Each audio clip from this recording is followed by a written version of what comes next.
Welcome back to Tipping Point. I'm your host, Kara McKinney. Renewed calls for resignation against Secretary of Defense Lloyd Austin are now coming from the Mach 1 caucus of Congress. This caucus is composed of former military pilots, including Congressman August Pfluger of Texas, Mark Garcia of California, Jake Ellzey of Texas, and Scott Franklin of Florida, all Republicans. In a letter to Biden, the congressman wrote, quote, "We believe Secretary Austin's blatant violation of the Pentagon's principles of information and serious lapse in judgment warrants his immediate resignation, as well as the resignation of any staff involved in covering up his hospitalization. If he does not resign, he should be immediately dismissed," end quote. The secretary had been diagnosed with prostate cancer and underwent a surgery last month, which left him in pain after the turn of the new year, requiring further hospitalization at the ICU for treatment. For 3 or so days, neither Biden nor the number 2 at the Pentagon were aware of what exactly was going on. And when the second in command at the Pentagon was notified, she had to assume the secretary's duties while on vacation in Puerto Rico. As John Haywood of Breitbart points out, it's almost as if Austin doesn't see Joe Biden as someone he needs to report to or take orders from.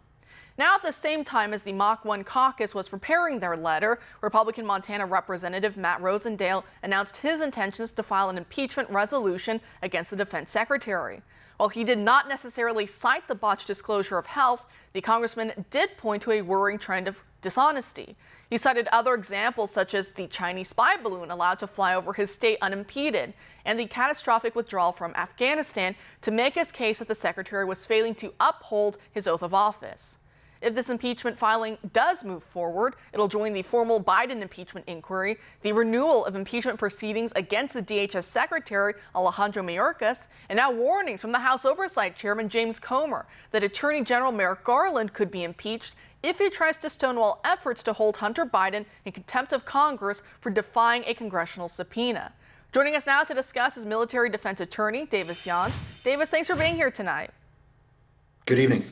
Great. So let's start with this. The Mach 1 caucus of former military pilots, they believe that the defense secretary should resign over going MIA for a few days and not notifying the commander-in-chief. What is your opinion on that? Well, it's absolutely clear that someone with the responsibilities and the authority that Secretary Austin has within the Department of Defense, there's just no excuse for that. There are certain positions that are so vitally important to our national security. There has to be clear communication. And if someone is incapable of performing their duties, it's not simply that the president and the White House didn't know. It's that there wasn't someone available, readily available to take his place and make critical decision and engage in critical tasks. So this is an absolute failure, and even more concerning, and I think this is what had the congressman so concerned, is that there was not clear communication, and there was even some indication of attempting to cover up how serious this was. So I think that's the issue. You have a national security risk that's being put there, but you also have this issue of, was there an attempt to deceive the White House, the American people, with what happened? Oh, definitely. And of course, we wish the secretary, the defense secretary, well. You know, it's not it's not a diagnosis anyone wants to hear, and we wish him well in this battle. But, you know, like you're saying, there's so much that is under him. He's in such a critical role that we need someone who, you know, doesn't have all the baggage, I guess. You know, I would like to see the secretary take time off to kind of de-stress, relax, do what he needs to do for his health, but we need someone else in this position to be able to handle, you know, the chaos that we see all around the globe right now.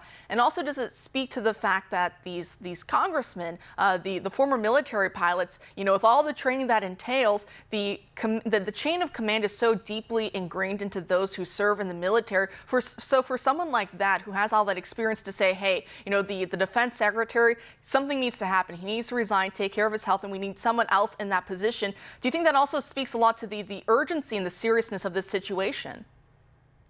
No, it absolutely does. And again, it's just inexcusable. I mean, they're looking at the situation. They're looking at their own military careers. There's times for any military officer, particularly someone in a position of trust or in a command position, if they didn't notify their superiors, they didn't notify their second in command, they didn't notify critical individuals that they were incapacitated and incapable of doing their job, they would be court-martialed. They would be subject to charges of desertion or dereliction of duty.